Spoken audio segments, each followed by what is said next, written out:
You know what time it is, it's chess time, and today we're looking at the endgame where you have a king and a queen against a king and a pawn. And we're starting right now.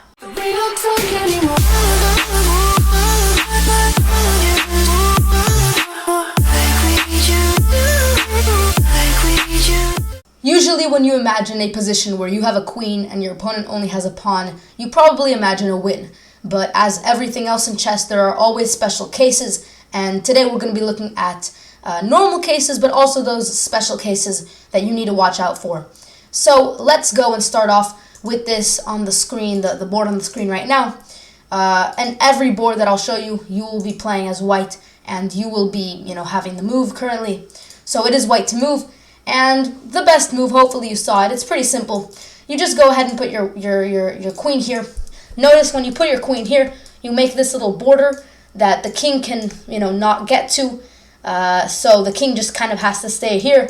Then that allows you to take time to move your pieces in, and you can see that. This is going to be very fun for you. You just move your king in, and it might take time. And for example, in this case, you have to make a waiting move like this, but once they move back, you go here, and you'll win very easily.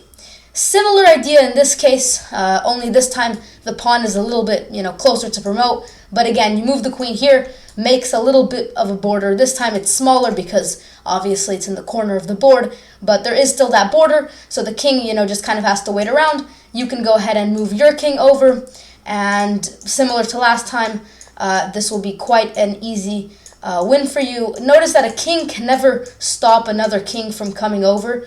Because you'll always have a waiting move, and you'll see after black moves, you'll be able to win this as well. So what have we established by this example, and also by this example right here, that apparently I cannot get back to. Here we go, this example here.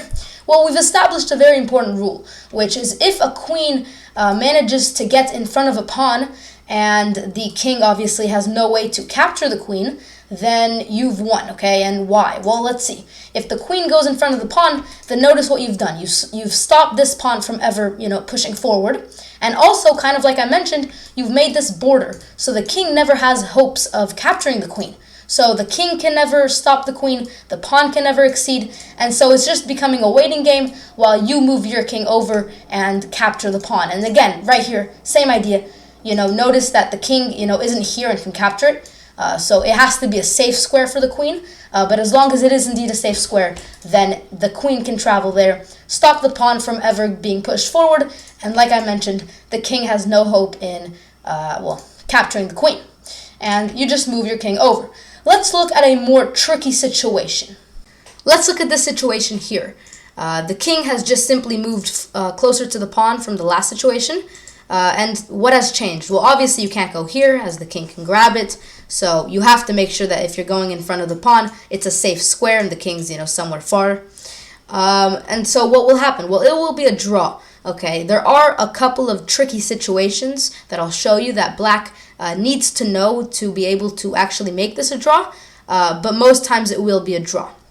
Notice that black is threatening to obviously promote, and that will make it a textbook draw, a queen versus a queen. So white never wants that to happen, so the only reasonable thing that white can do is just continue hammering your opponent with checks. But this also leads to a draw, either by the 50, pawn move rule, or just by repetition.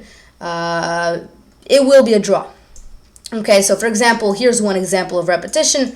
If white just continues going like this, obviously this is repetition if white goes here. So you need to be able to understand that is one way that this could become a draw. But white does have a little tricky move, okay? So here, for example, if black just continues going up and down the board, then now this, comes into a very tricky situation where black has 3 losing moves and only 1 good move. And why are these 3 losing? Well, obviously, you don't want to go here, that's mate.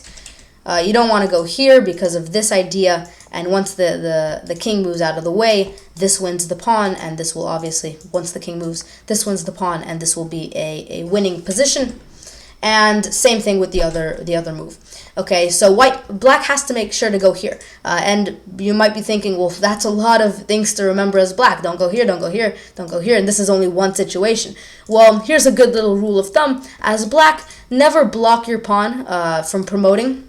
And actually, in this situation, it leads to mate. But even if the queen was here, for example, what it does is it stops the pawn from threatening to promote. And so white can simply just move the king over.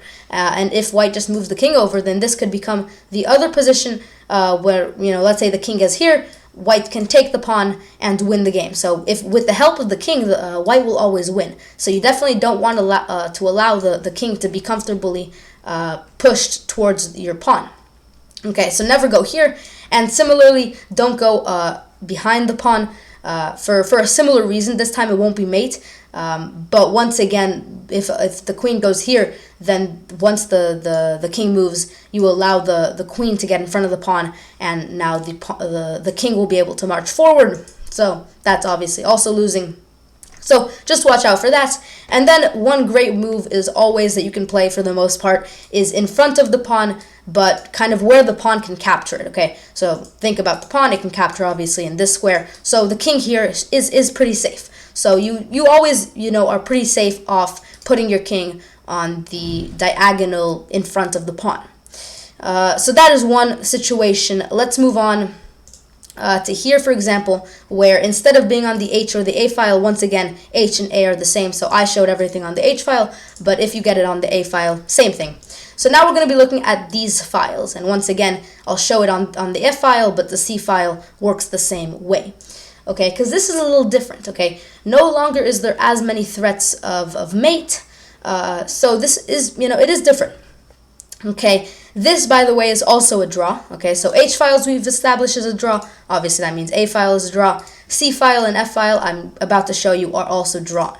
Okay, so the queen, again, can go here, kind of repetition. And now notice a couple of key parts. First of all, never block the king, or never allow the king to get in front of, or never as black go in front of the pawn. Here it's very, very bad because now you've allowed the king to go in, and kind of like last time, if you continue to do this, so let's just go here, for example, and this is very extreme. Usually as black, you'd realize what's going on. But let's say you do continue to do it. You can see that now, once you go here, you can go here, and for example, now you're threatening to capture. You will actually capture, and this will be game over. So make sure that you are never going in front of your pawn. And once again, usually these squares are pretty safe, but not always are you allowed, or are you put in a position where you can go. So if we go all the way back, now that we know as black not to go here, we can't go here obviously, so okay, we can go here, and this will lead to a draw. You can try to step forward, but this will always be a draw. There's nothing you can really do. This will be always a draw. So make sure that you go ahead and continue playing a draw. Obviously, now you'll promote. Anything else will be a loss. Let's move on. Well, actually, I do want to show you a little funny variation in this. So let's say we have a very similar position, but let's say instead, let's take off the engine. The queen is here. Let's say the queen moves here. Engine said this was the best move, so let's play a different move. Okay, you don't always want to put the best moves in front of the board. Sometimes you want to put a little bit of a worse move and see, because these two are very similar. Okay, let's go here. Well, we've established that going here is very bad. The king will be able to push forward, but wait a minute, going here is even worse, right? You lose the pawn. No, here's another trap, or another kind of trap. Last time we had this trap of stalemate here, where the pawn was here and the king obviously cannot escape. Here we have this new trap where the king again cannot escape. So with the drawing pawns, there also comes drawing traps. If the queen gets onto one of these two squares specifically, or anywhere on this file, or these files, sorry, blocking the king, then it will be stalemate. And so that's one trap that you can do as black, inviting white to get the pawn and win or draw the game. So we've established these points on the board, and now I'm actually going to go ahead and stop the video. And if you guys want to see what happens in these other points where it isn't a draw necessarily, then make sure in the comments let me know. So we've talked about the drawing points let's go ahead, and if you guys want it, then we'll talk about the other points in a queen versus pawn endgame. Hopefully you enjoyed. Subscribe if you're new. As always, like the video if you enjoyed it. Comment down below anything you want, or specifically if you want this new video up. And if you guys do want these new videos with these pawns here, then I will make them tomorrow if you guys really want it. And other than that, I'll see you guys in the next video. Thank you so much. I'll see you guys next time.